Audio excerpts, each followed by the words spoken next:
Welcome to episode 5, Text in Python, or strings. We've covered numbers, variables, types, and collections at a glance in previous episodes.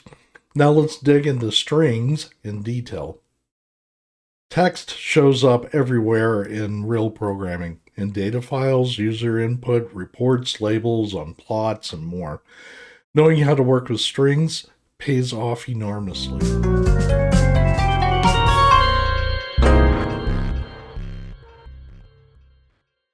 We've seen different ways to create a string. So I can use single quotes. I can use double quotes.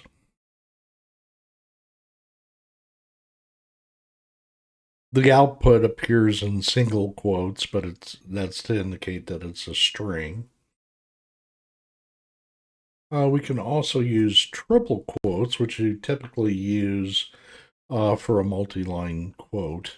So this is a long string with many lines. Here's an example. Blah, blah, blah. Enough. And output that. Okay. So in the output, we see these new lines. This is called an escape character. So the /n means a new line. That's where I hit enter between there. This is a long string.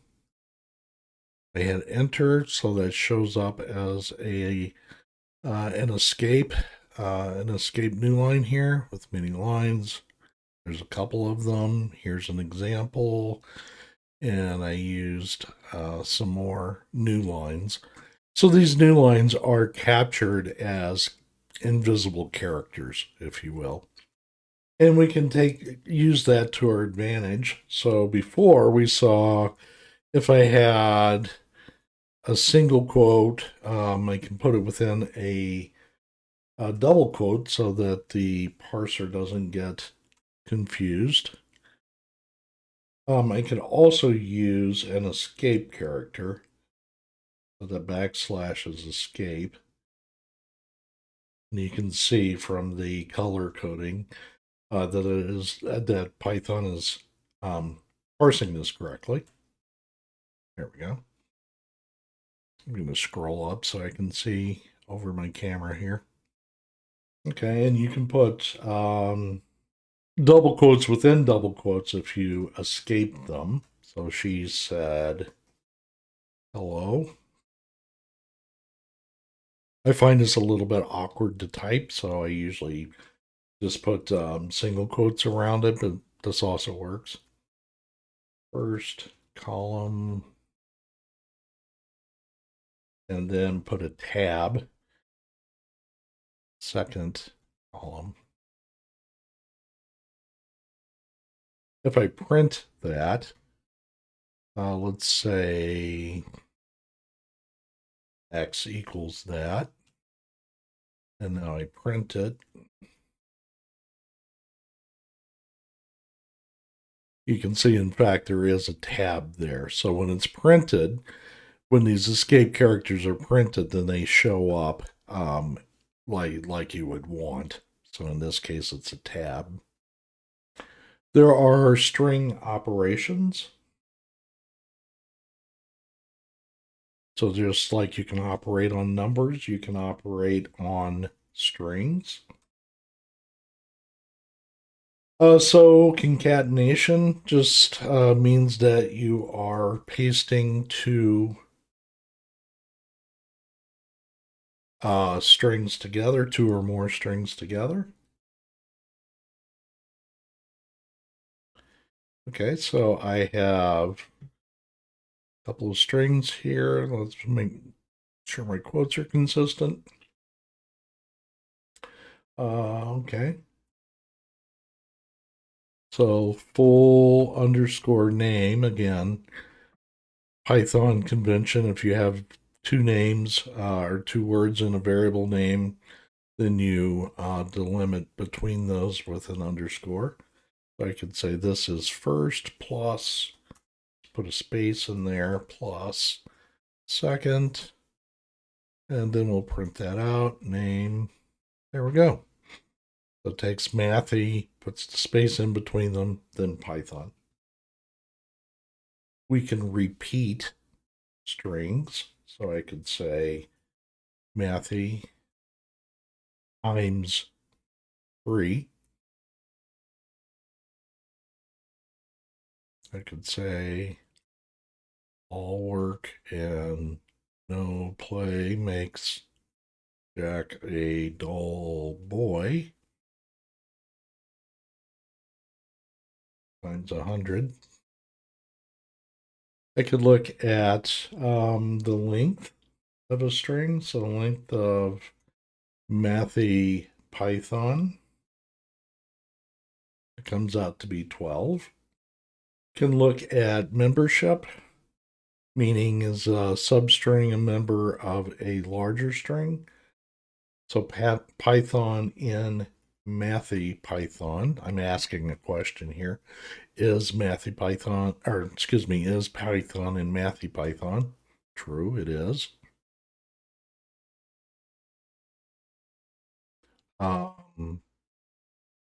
Is dull boy in Mathy Python? False. So you can check for substrings. Okay, we can also look at indexing and slicing. So strings are called strings because they are strings of characters. So if you look at text, then of course it contains many characters and they're strung together. So that's where the name comes from. So let's say S is Mathy Python. Yep. So if I want the first character, that's S sub 0. Remember, these are indexed by 0 in Python. So the 0 character is M, index 1 character is A, index 2 is T, and so forth. So this will give me M. S sub 1. I can also count off the other side. Well, now I have to use -1.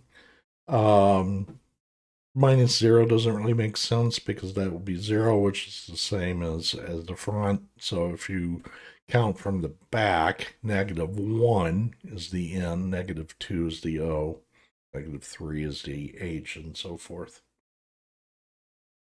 Okay, so that is called indexing. I'm looking for the character at a particular index. I can also slice. So this means I'm taking a slice of the entire string. So 0 to 5, I have character 0, character 1, character 2, character 3, character 4. So notice that this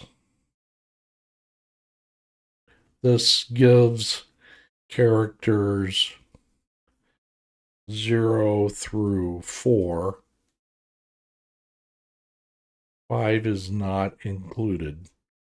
Okay. So if you want the first 5 characters, which would be characters 0, 1, 2, 3, 4, then you use this syntax.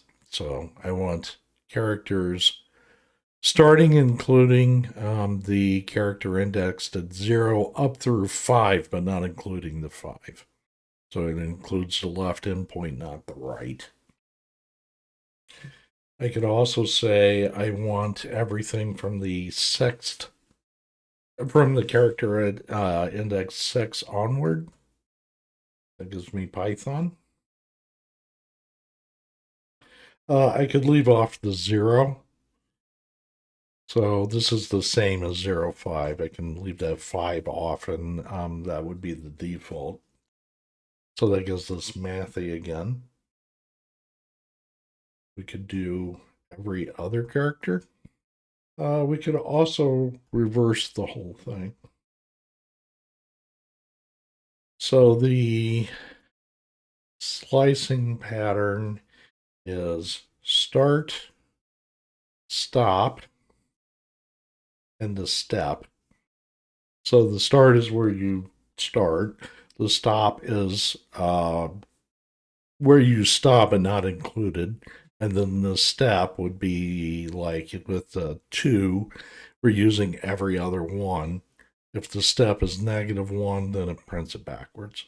When we get to lists in more detail, you'll see that lists work very similar to strings. So it's worth learning this stuff with strings. And then when you get to lists and tuples, you get a lot of stuff more or less for free. Okay, there are a lot of string methods. So there are a lot of built-in methods that you can use with strings. So let's say let's go on 3 spaces around it. Python. That's my string. S upper makes everything uppercase. S dot lower makes everything lowercase. S dot strip strips out the white space. L strip strips out the left white space, but not the right. R strip, as you can guess, is going to strip out the right space. You can replace a substring with another substring. So let's replace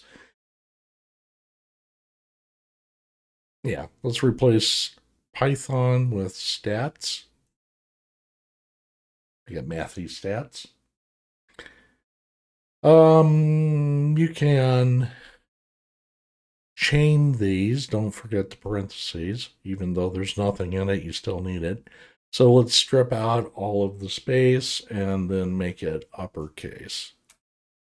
Mathy Python. We can also split on the space by default. And then we get a list of all the words within the string.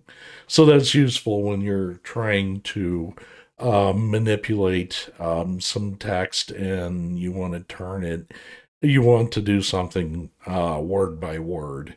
So this is a trick you might use. Split the string, that turns it into a list.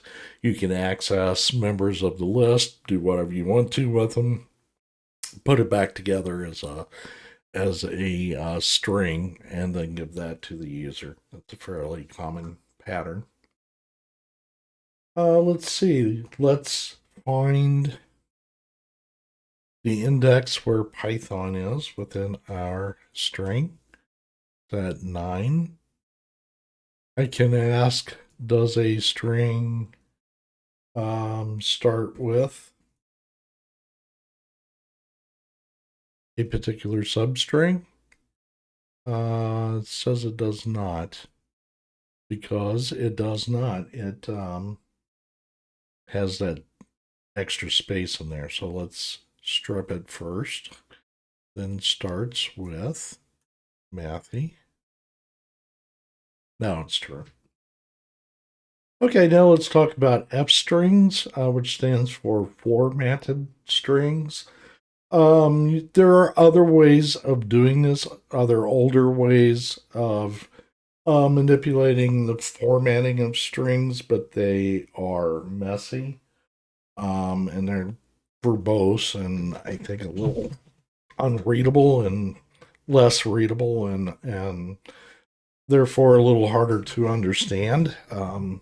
So you might see older versions of this, but F strings is really the way to go.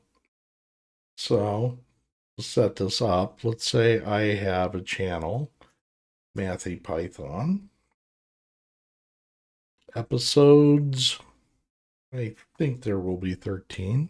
We'll find out. And the topic is strings. Okay, then I can say print welcome to and put channel. So this F says that it's a formatted string. And that means that if I put something within curly brackets like this, it's a variable. So that will be evaluated and then print out. So here the variable is channel. So this is going to print out Mathy Python. So there might be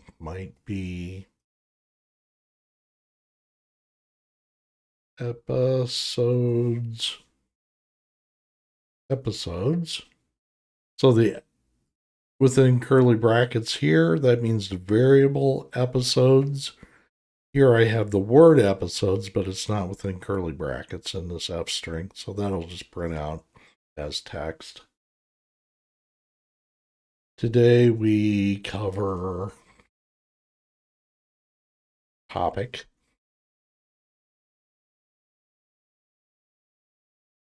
Okay.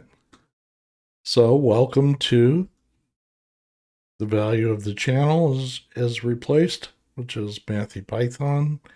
There might be 13 episodes.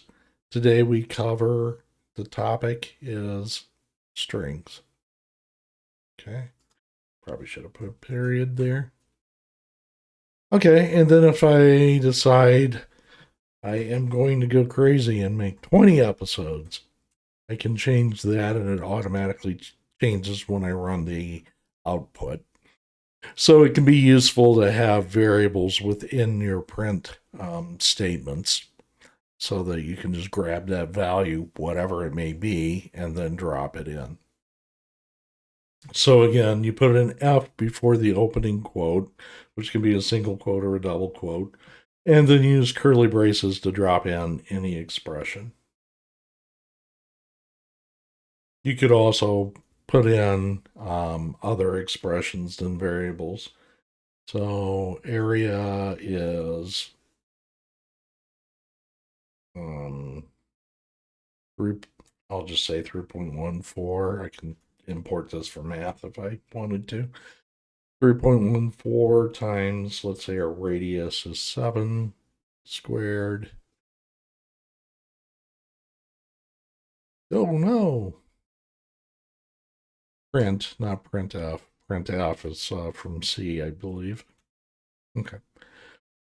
So it's an F string, area is equal to, and then inside of the curly brackets, it's some expression. Was a variable above. Here I'm putting in a formula, and it works. Okay, let's do another one. Let's print area equals this time 1415926 358. I think that's right. Times 4.1 squared.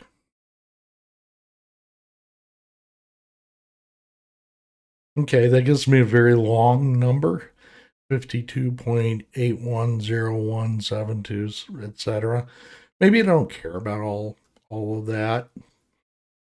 So I could, after the number, say what sort of formatting I want. In this case, we'll use 2 decimal places for a float. That's what 2F means. What it really means is just round it to 2 decimal places. Oh, I forgot the dot. It's dot 2F, so 2 decimal places. You need that dot. There we go. So area is 52.81.